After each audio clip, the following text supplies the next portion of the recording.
my name's Christine. I'm here to do my weekly wrap-up. Thank you so much for stopping by. I'm going to go through the books that I read out loud to my son first, because they're the easiest. We read the Geronimo Stilton A Christmas Tale, and it's book 12, but he wants Christmas books right now. So this is just cute little Christmas thing. He's on a quest to get Christmas presents, and a whole bunch of stuff happens, and it's cute. And he's getting ready for his annual Christmas Eve party. So there's that one. He gave it a 5. I let him rate the books that I read to him. So then we read Merry Christmas, Geronimo. And sorry for the glare, but this one, what was this one about? I've read so many books this week that they're all just kind of mumbled and jumbled together. Yeah, let's see.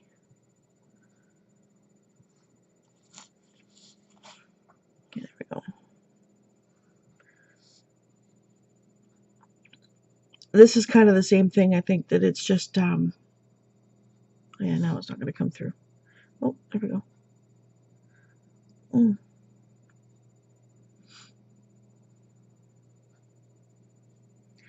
That it's just the same thing. He's getting ready for a party. Things happen. They're very quirky, very funny.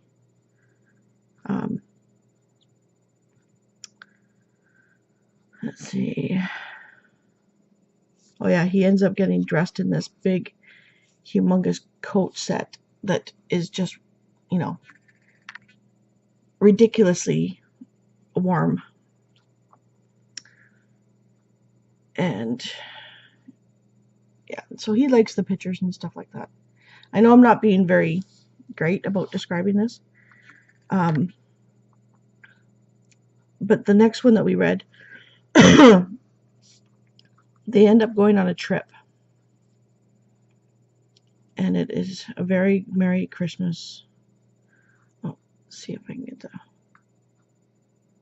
Nope.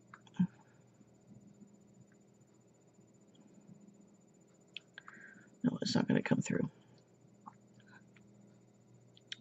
Oh. No. It's very small, but very Merry Christmas. You can't see it, sorry.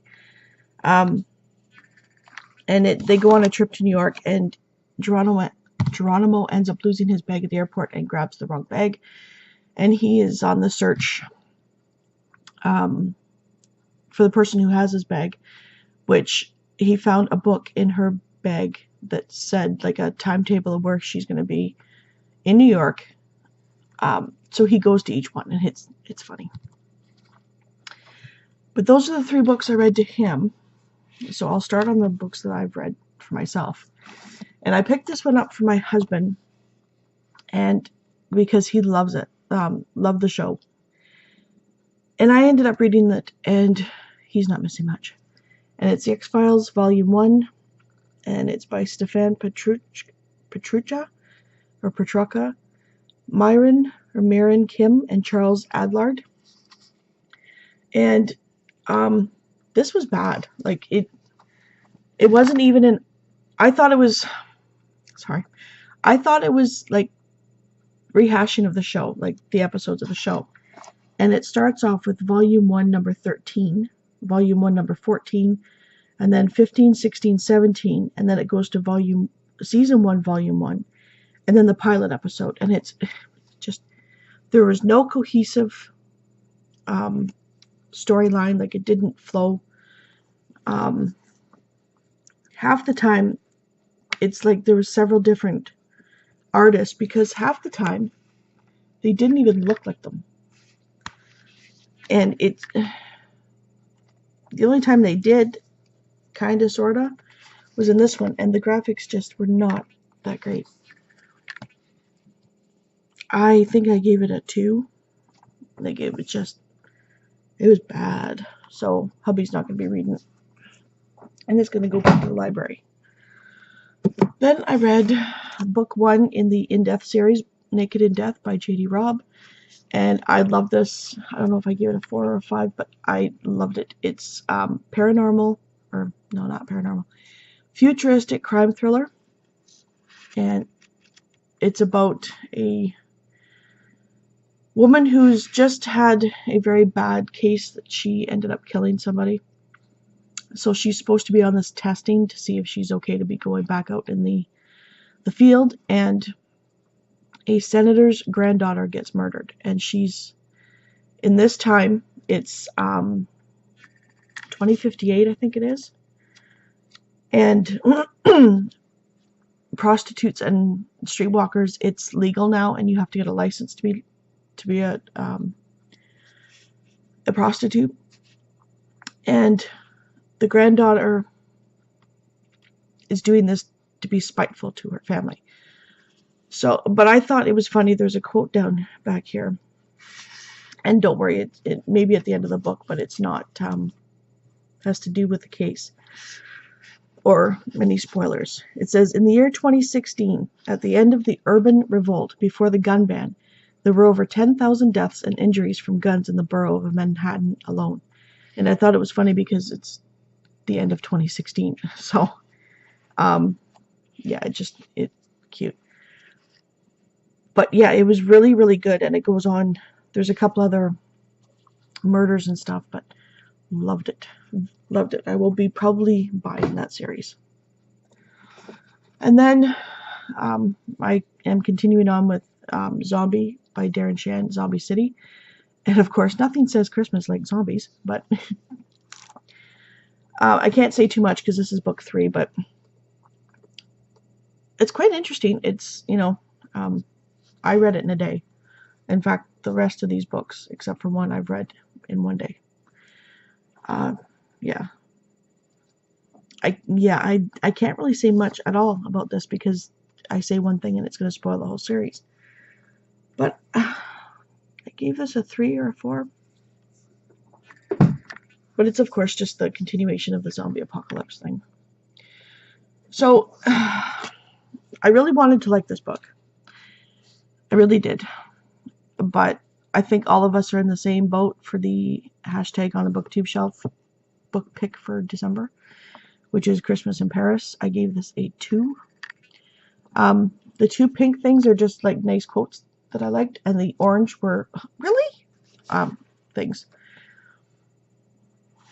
Oh, where do I start? I found Isabel very flaky, very flighty, very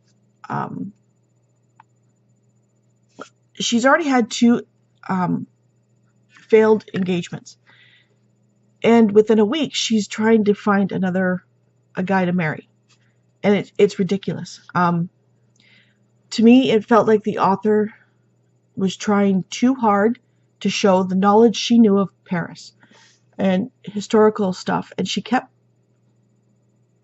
putting in stuff like historical information as conversations, and it did not feel right. It, like somebody said, oh, let's go to the Champs-Élysées, and she would just vomit out historical information about it. Like, really? And that was every place she went to, like the catacombs. She'd spout out the historical stuff. Nobody talks like that. Like, it doesn't. They don't. And about the food, yeah, it was almost as if the author was just trying to show how much she knew about Paris, and there was no real story. I mean, there was, but at one point, Isabel is saying, "Well, I can't marry him. I've only known him for a couple of days," and yet a guy that she had met after meeting this guy, oh, she was just waiting for a ring. Like, really? No. So yeah, I gave it a 2.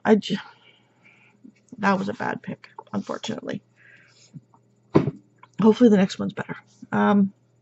And speaking along the lines of, we always look for new recommendations. So if you have any recommendations, put them down below. We do have one book in mind for January, but we're still working on it.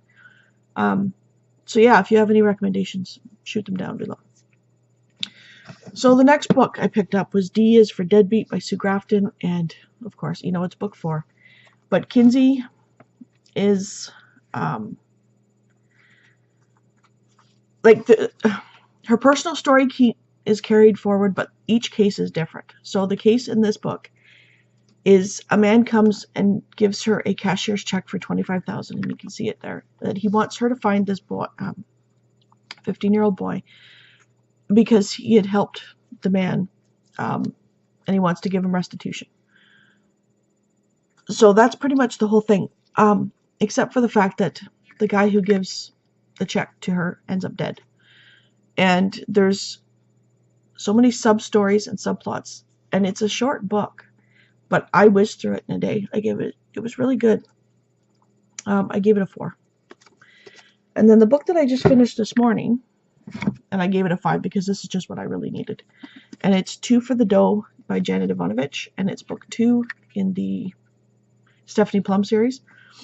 And oh my gosh, this one was so hilarious. I was laughing out loud for several parts of it, and it's just funny.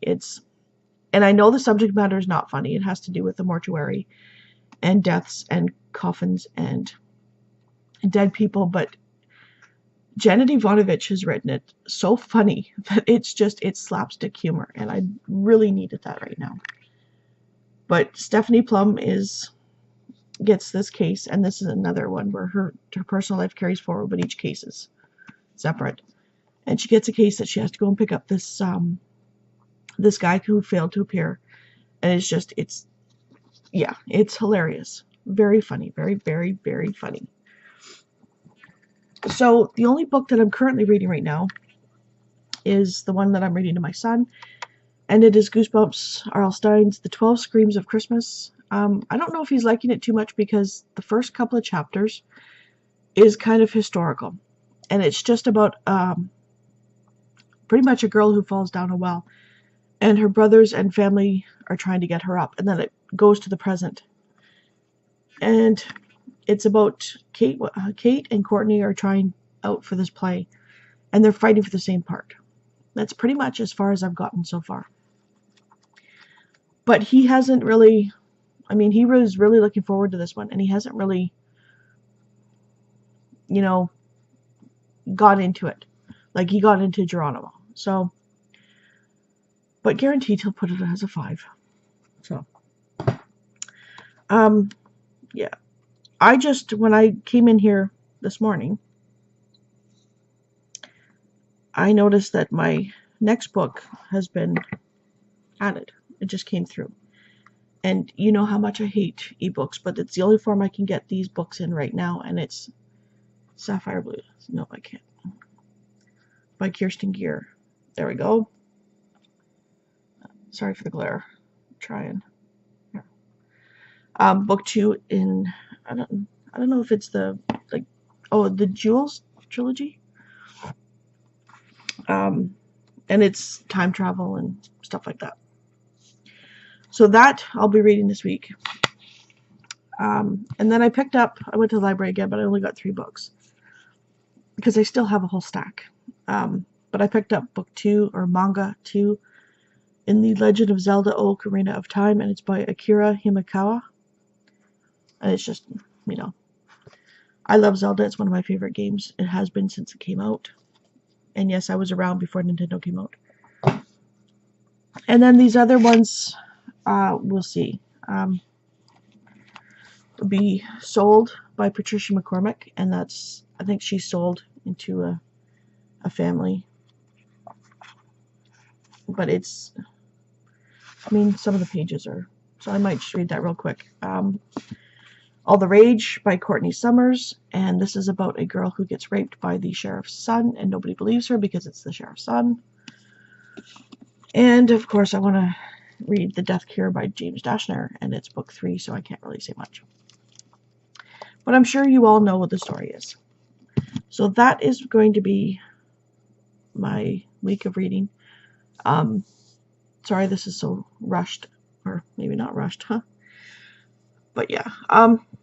So if you read any of these books, let me know down below. If you have any recommendations for our group, let me know down below. And yeah, Hope everybody has a wonderful week, and I'll see you later. Thank you so much for watching. Bye.